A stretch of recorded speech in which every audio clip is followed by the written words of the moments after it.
నమస్కారం. లక్ష్మి చెప్పే కథలకు స్వాగతం.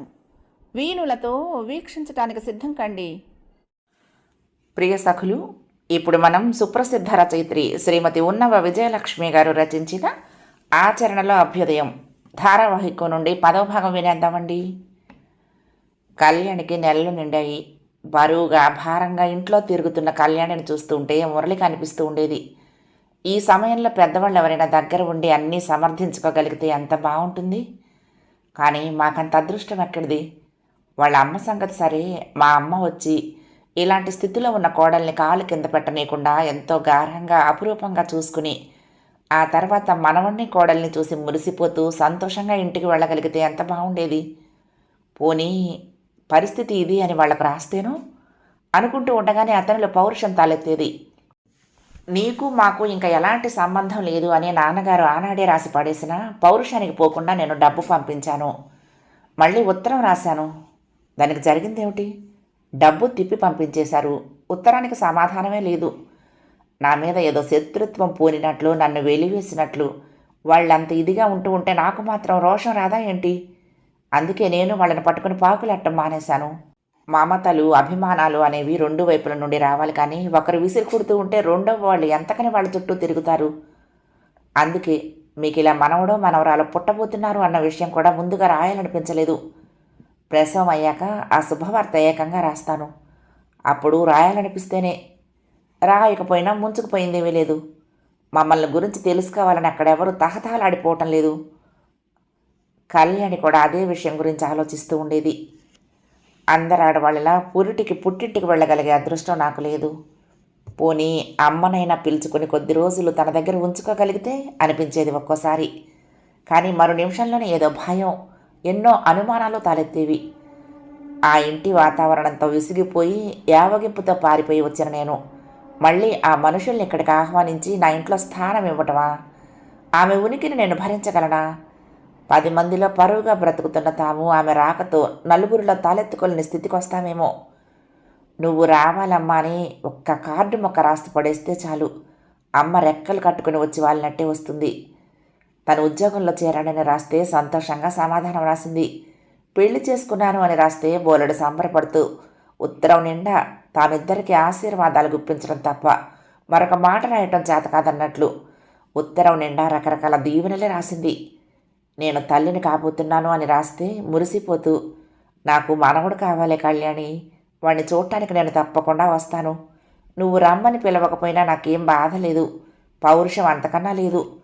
నా అంతటా నేను నా మనవడిని చూసుకోవటానికి వస్తే నువ్వు మీ ఆయన కలిసి నన్ను గుమ్మంలో నుంచేం వెళ్ళగొట్టలేరులే, నాకు తెలుసు అంటూ ఏమిటేమిటో మరీ చాదస్తంగా మితిమీరిన సంతోషంతో రాసింది. అలాంటి అమ్మను కొన్నాళ్ళు తన ఇంట్లో ఉంచుకోవాలంటే తన మనసు ఎదురు తిరుగుతోంది. తనకు తెలుసు వారికి అది ఎంత మాత్రం ఇష్టం ఉండదు అనుకుని బరువుగా నిట్టూరుస్తూ ఉండేది. ఆ వేళ మురళి ఆఫీస్ నుండి వచ్చేసరికి కళ్యాణి మొహం వాడిపోయింది. చిన్నగా మొదలైన బాధను ఓర్చుకుంటూ ఓ చేత్తో నడువు నిమురుకుంటూ తలుపు తెరిచిన కళ్యాణి మరొక 5 నిమిషాలు చూసి, అప్పటికి మీరు రాకపోతే ఎవరినైనా తీసుకుని హాస్పిటల్కి వెళ్దామనుకుంటున్నాను అంది.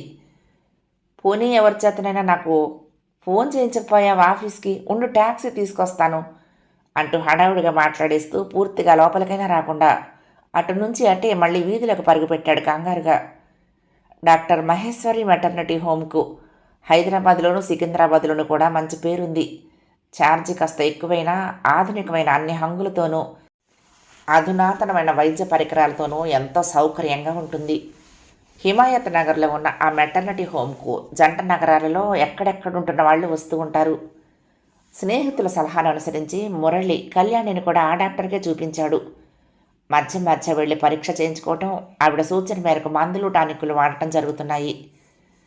ఏమీ భయం లేదు, అంతా నార్మల్గా ఉంది. మరొక వారం రోజుల్లో 12 పాపాయిని ఎత్తుకుంటారు అని చెప్పింది డాక్టర్ మహేశ్వరి క్రితంసారి వెళ్ళినప్పుడు. నిజమే, సరిగ్గా వారమే అయ్యింది అనిపించింది. ఇద్దరు ట్యాక్సీ దిగి వరండా దాటి లోపలికి వెళ్లారు. పక్కగా కన్సల్టింగ్ రూమ్లో ఉన్న డాక్టర్ నర్సును పిలిచి కళ్యాణిని లోపలికి పంపించింది. ఇక మురళికి ఏం చేయాలో తోచలేదు. తనిక్కడే కూర్చుంటే నలుగురు నవ్వుకుంటారేమో, పోనీ ఇంటికి వెళ్ళిపోతేనో అనిపించింది ఒకసారి. నవ్వితే నవ్వుతారు, వాళ్ళకేం తెలుస్తుంది తన ఆదుర్దా?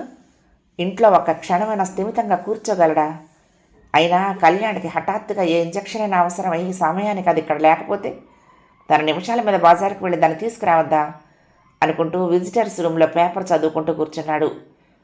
అతని కళ్ళకు అక్షరాలు కనిపిస్తున్నాయే కానీ మనసు వాటిని పట్టించుకోకుండా సెకండ్లు నిమిషాలు లెక్క పెడుతోంది. ఎలాగో 2 గంటల కాలం గడిచింది. లోపల నుండి కేర్ మన ఏడుపు వినిపించింది. మురళి సంబరంగా పేపర్ టీపాయ్ మీద పడేసి గబుక్కున లేచి నిలబడి ఒక్క ఉదుటి నివతలికి రాబోయాడు. అంతలోనే అతనికి ఆలోచన వచ్చింది.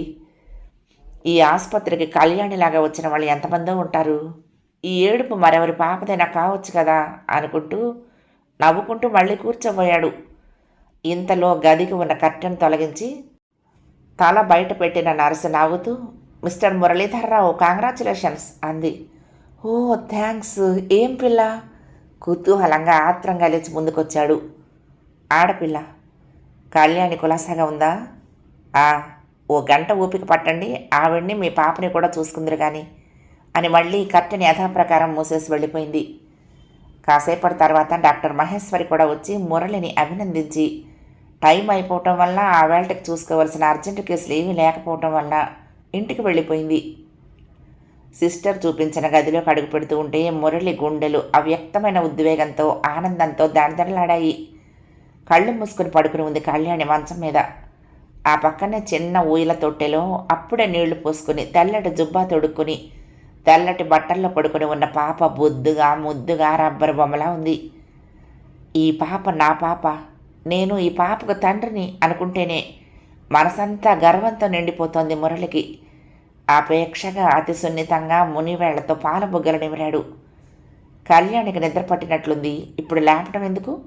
వెళ్ళిపోయి కాసేపు తర్వాత మళ్ళీ వస్తాను అనుకుంటూనే మనసు ఉండబట్టక కళ్యాణి దగ్గరగా వెళ్ళి ఆమె ముఖం మీద పడిన ముంగురులను అతి మృదువుగా వెనక్కు తీయబోయాడు. కళ్యాణి ఉలిక్కి పండట్లుగా కళ్ళు తెరిచింది. ఎదురుగా మురళి. బిడియంగా చూపులు వాల్చుకుంటూ, మీ పాపను చూసుకున్నారా అంది. ఏం నా పాప అంటున్నావు? నీ పాప కాదా? నేను బాబు కావాలనుకున్నాను. అబ్బో, అబ్బాయి అయితే కట్నం గుంజవచ్చానా? కాదు, మనకి దాని పెళ్ళి ఒక సమస్య కాకుండా ఉంటుందని. చాలే, అవన్నీ ఆలోచించడానికి ఇంతకన్నా మరో సమయం దొరకలేదా నీకు? పిచ్చి పిచ్చి ఆలోచనలు మాని ప్రశాంతంగా కళ్ళు మూసుకుని పడుకో. ఏది ఇటు చూడు అంటూ కళ్యాణి గడ్డం పట్టి ఆమె చూపులు తన వైపుకు తిప్పుకుంటూ, మనం మన పాప పెళ్లి కోసం ఏమీ కష్టపడక్కర్లేదు. మనల్ని బ్రతిమాలి ఒప్పించి మన అమ్మాయిని పెళ్లి చేసుకునే అల్లుడు అంటే ఇలాంటి వాడు కాదు సుమా, రాజా లాంటి వాడు వస్తాడు, నువ్వే చూస్తావు అన్నాడు తలగరేస్తూ. ఏమిటో అంత ధైర్యం అంది కళ్యాణి సుతారంగా నవ్వుతూ. అదంతేలే అన్నాడు మురళి దర్పంగా. కళ్యాణి గర్వంగా మురిపంగా ఓసారి పాపని భర్తని చూసుకుంది. మరి కాసేపు కూర్చుని ఆ కబురు ఈ కబురు మాట్లాడి, నేను ఇంటికి వెళ్ళి పాలు తీసుకొస్తాను, డాక్టర్తో మాట్లాడాను, ఒక ఆయా రాత్రులు నీ గదిలో పడుకుని ఏర్పాటు చేస్తానంది అని చెప్పి లేచి వెళ్ళబోతూ ఉంటే, మనం ఇంట్లో ఎవరికి చెప్పకుండానే వచ్చేసాము. నీకు ఎప్పుడు అవసరం అనిపించినా నన్ను పిలువు, ఏమి మొహమాట పడకు అంటూ ఆ దేశపాండే భార్య 4 సార్లు చెప్పింది కూడా. సరే, ఇప్పుడు వెళ్ళగానే అందరికీ చెప్పండి విషయం అంది కళ్యాణి. అలాగే, రేపొద్దుట నీకు కాఫీ అది ఇచ్చేశాక 10 గంటల వేళ ఓసారి ఆఫీస్కి వెళ్ళి 10 రోజులు సెలవు పెట్టేసి వస్తాను. మా ఆఫీస్ వాళ్ళకి చెప్పి అక్కడి నుంచే వాసు ఆఫీస్కి ఫోన్ చేసి తనకు కూడా ఈ శుభవార్త అందజేస్తాను. సరే, మరి వెళ్ళిరానా అని మరొకసారి చెప్పి లేచాడు. మర్నాడు సాయంకాలం మురళి వెంట మణి, సుజాత, వాళ్ళ చిన్న తమ్ముడు హరి వచ్చారు. పాప తెల్లగా బొద్దుగా బాగుంది పిన్ని అంది మణి కాస్త దూరంగా నిలబడి పాపను చూస్తూ. బుజ్జి పాపైని మనం ఇప్పుడు ముట్టుకోకూడదు కదూ, పిన్నిని కూడా ముట్టుకోకూడదు అంది సుజాత అక్కగారి వంక చూస్తూ. అవును, పిన్ని పాప ఇంటికొచ్చి స్నానం చేశాక అప్పుడు కావలసినంతసేపు పాపనెత్తుకుని ఆడించవచ్చు అంది మణి ఆరిందాలా నవ్వుతూ. ఇంతలో వాసు, శారద పిల్లలు వచ్చారు. నవ్వుతూ కళ్యాణిని మురళిని పలకరించి కళ్యాణి ఆరోగ్యం గురించి, పాప ఆరోగ్యం గురించి తెలుసుకున్నారు. ఆ తర్వాత ఏవో మాట్లాడుతూ గుర్తొచ్చినట్లే అన్నాడు వాసు మురళితో, మీకు చెప్పలేదు కదూ, మాకు నిజామాబాద్ ట్రాన్స్ఫర్ అయింది. 15 రోజుల్లో వెళ్ళి అక్కడ జాయిన్ అవ్వాలి. సరే, నువ్వు ఉత్తరం ఎలాగో రాసేవాడివే అనుకో, అయినా మేము ఇక్కడ ఉండగానే పాప పుట్టడంతో మేమంతా చూడటం కూడా జరిగింది అన్నాడు. సరేలే, మేనకోడల్ని చూసుకున్నందుకు నువ్వు మురిసిపోతున్నావు, కానీ మీరు లేకపోతే మేము చాలా ఇబ్బంది పడిపోదుము. కళ్యాణి ఆసుపత్రిలో ఉన్న నాళ్ళు తనకు పద్యం ఉండి పంపిస్తారని అక్కయ్య మాకు ధైర్యం చెప్పింది. నిజంగా మీరు ఊళ్ళో లేకుండా పోతే అన్నాడు. అదేమిటి బాబాయ్, వాళ్ళు వెళ్ళిపోతే మాత్రం మేమంతా లేవా? పిన్నికి ఆ మాత్రం కారపొడి చారు అన్నం నేను తెచ్చిపెట్టలేనా ఏమిటి అంది మణి మధ్యలోనే అందుకుని. చిన్నతనంలోనే తల్లిపోయి తండ్రి మిగిలిన పిల్లలు ఆ బాధ్యతంతా మీద పడితే ఎలాగో దాన్ని నెగ్గుకొస్తూ ఉండటమే కాకుండా ఇరుగు పొరుగు వాళ్ళకి స్నేహితులకి అవసరంలో ఆదుకోవటానికి చటుక్కున ముందుకు రావటం, చివరికి ఆ సహాయం చేయగలిగినా లేకపోయినా మనస్ఫూర్తిగా ఆ మాట అనగలగటం, ఆ పిల్ల ఇంగితానికి అందరికీ ముచ్చటేసింది. కళ్యాణికి మురళికి అయితే కళ్ళల్లో నీళ్లు తిరిగాయి ఆ పిల్ల అభిమానానికి. మురళి ఆప్యాయంగా పిల్ల తల నిమురుతూ, నువ్వు ఈ మాట అంటావని నాకు తెలుసు మణి. మీ ఇంట్లో పనితోనే సతమతం అయిపోతున్నావు, ఇక మేమంతా కూడా నీ చేత వంట చేయించుకొని తినాలా అన్నాడు. ఇందులో కష్టమేముంది బాబాయ్, చారు అన్నం కూర మా కోసం చేసుకున్నవే కదా, కాస్త కారపొడి మాత్రం పిండి కోసం కొట్టేదాన్ని అంది మణి ఏమాత్రం వెనక్కి తగ్గకుండా. ఇంతలో గోపాలరావు వచ్చాడు. పిల్లల్ని మురళితో వెళ్ళమని తన ఆఫీస్ నుండి అటే మెటర్నిటీ హోమ్కి వస్తానని, కళ్యాణిని పాపని చూశాక తను పిల్లలతో కలిసి ఇంటికి వెళ్ళిపోవచ్చునని అతను ఉదయమే చెప్పాడు. చూశారా అన్నయ్య గారు, మీ మణి ఏమంటుందో? వాళ్ళ పిన్నికి పచ్చం వండి పెడుతుందిట. అతను ఇంకా గుమ్మంలో ఉండగానే మురళి నవ్వుతూ ఆ మాటలు చెప్పేశాడు. ఊరికే అనటమే కాదు, మా మణి తలుచుకుంటే నిజంగా కూడా చేస్తుంది. ఎటొచ్చి వాటి రుచి అది ఎలా ఉంటుందో మాత్రం చెప్పలేము. గోపాలరావు కూడా నవ్వుతూ సమాధానం చెప్పాడు.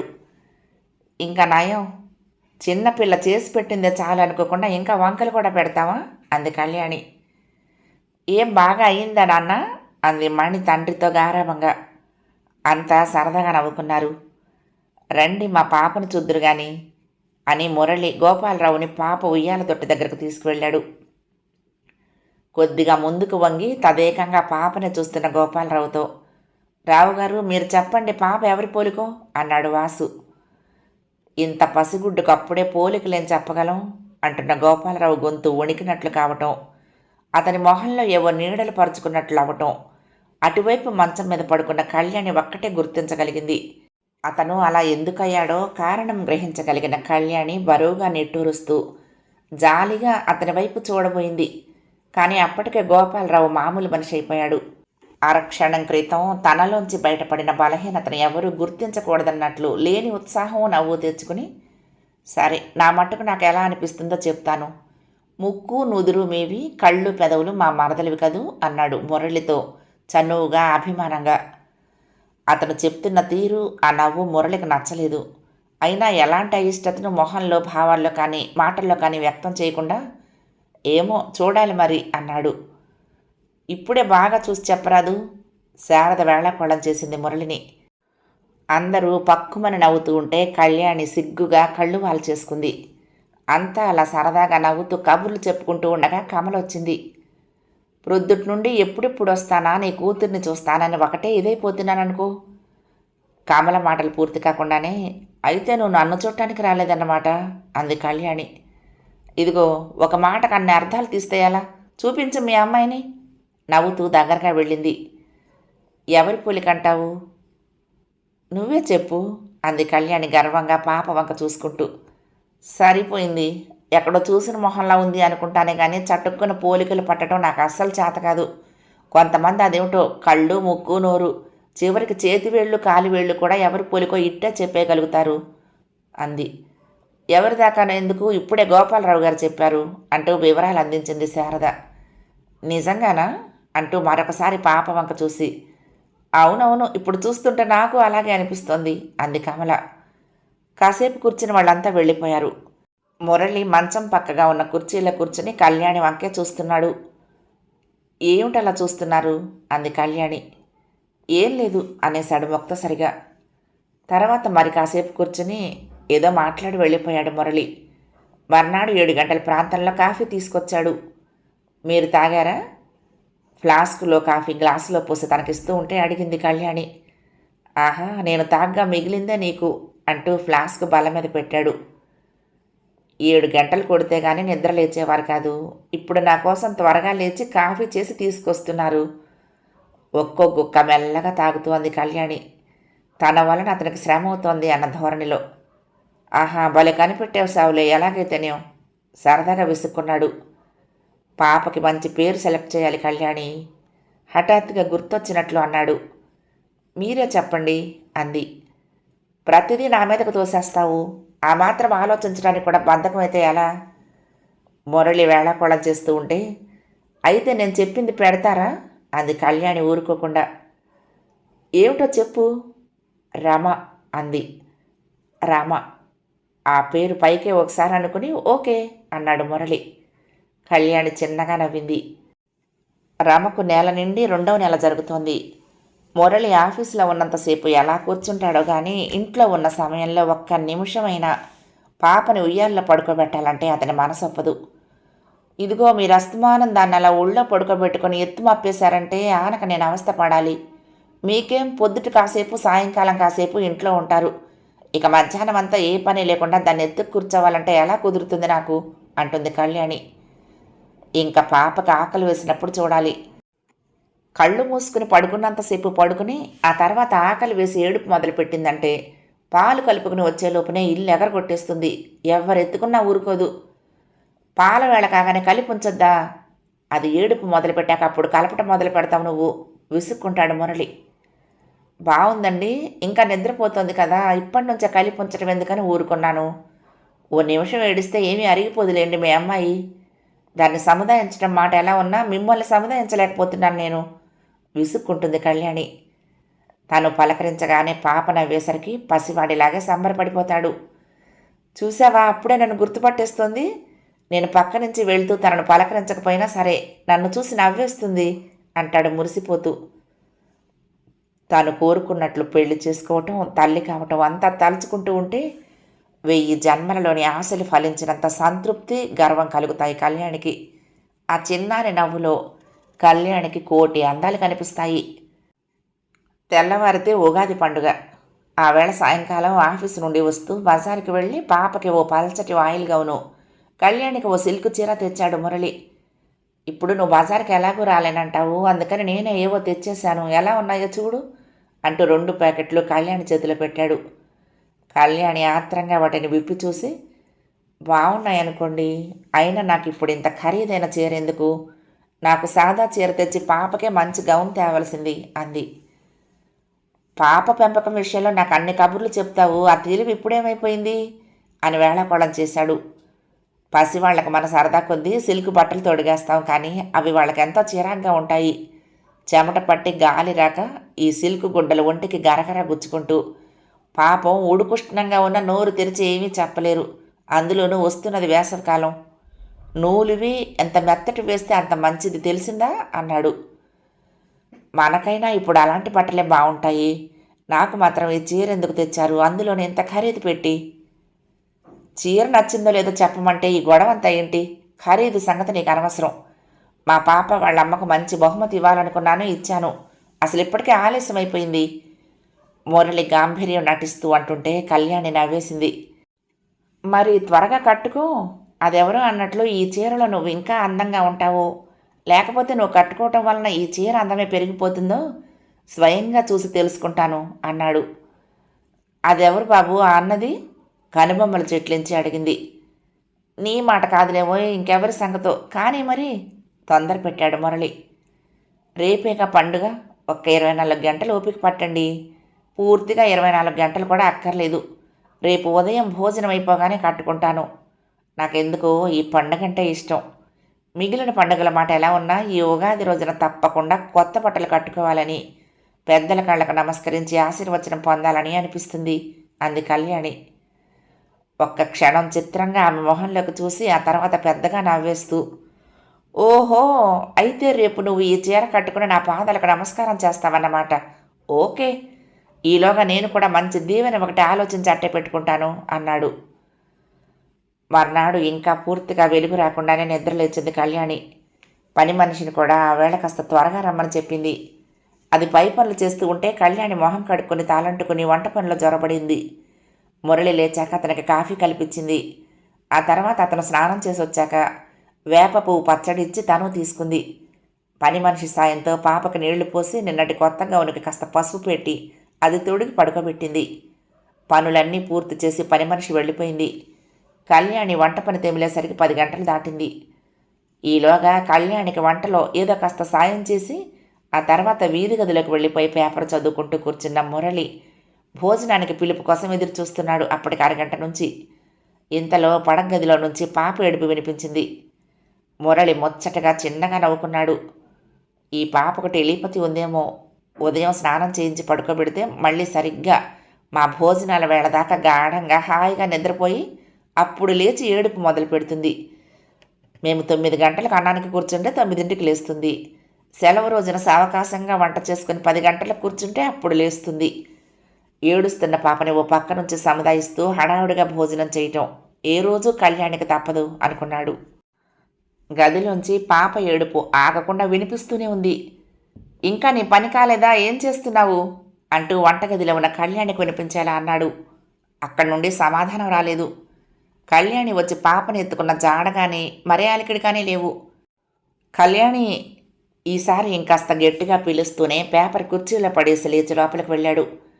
అప్పటికి పాప ఏడుపు తారాస్థాయికి అందుకుంది. గబగబా గదిలోకి వెళ్ళి ఉయ్యాల్లో ఉన్న పాపను చేతుల్లోకి తీసుకున్నాడు. ఎంత పండుగ అయితే మాత్రం పాప ఏడుపు వినిపించనంతగా పనిలో మునిగిపోవాలా? అంతగా చేతుల పని కాసేపు వదిలిపెట్టి రావచ్చు కదా. అంతకుముందే నిద్రలేచిన పాప తండ్రి ఎత్తుకోగానే అతని బట్టలు కాస్త తడిపేయటంతో చిరచిరలాడుతూ పాపని అలా చేతుల్లో పట్టుకునే వంటగదిలోకి వెళ్ళాడు. కళ్యాణి అక్కడ లేదు. అరే, పొద్దుటే ఎక్కడికి వెళ్ళింది, ఇంకా భోజనాలైనా కాలేదు అనుకున్నాడు. స్టవ్ పక్కన గట్టు మీద గిన్నెల్లోనూ పళ్ళల్లోనూ వంటకాలన్నీ మూతలు పెట్టున్నాయి. సన్నటి సెగ మీద స్టవ్ మీద ఉడుకుతున్న మామిడికాయ పప్పు ఘుమఘుమలాడిపోతూ అతని నోరు ఊరించేస్తుంది. తిండి మీద ధ్యాసపడి తన సంగతి మర్చిపోతాడేమోనని కాబోలు పాప గొంతు ఇంకా హెచ్చించి ఇల్లు ఎగిరిపోయేలా ఏడ్చేస్తోంది. అబ్బా, ఈ గదిలో మరీ వేడిగా ఉంది అనుకుంటూ వరండాలోకి వచ్చాడు. ఊరుకో అమ్మా, ఊరుకో, ఇదిగో ఈ గిలక చూడు, ఫ్యాన్ వేస్తానుండు, గాలి వస్తుంది అని గబగబా మాట్లాడిస్తూ గలగలా ఆడిస్తూ ఊరికి హైరాణ పడుతున్నాడు. అప్పుడు వచ్చింది కళ్యాణి. పరుగులాంటి నడకతో పెరటి గుమ్మల్లో నుంచి ఒక్క ఉదుటిన వచ్చి అతని చేతుల్లో నుంచి పాపను తీసుకుంది. ఇంతసేపు ఎక్కడికి వెళ్ళావు?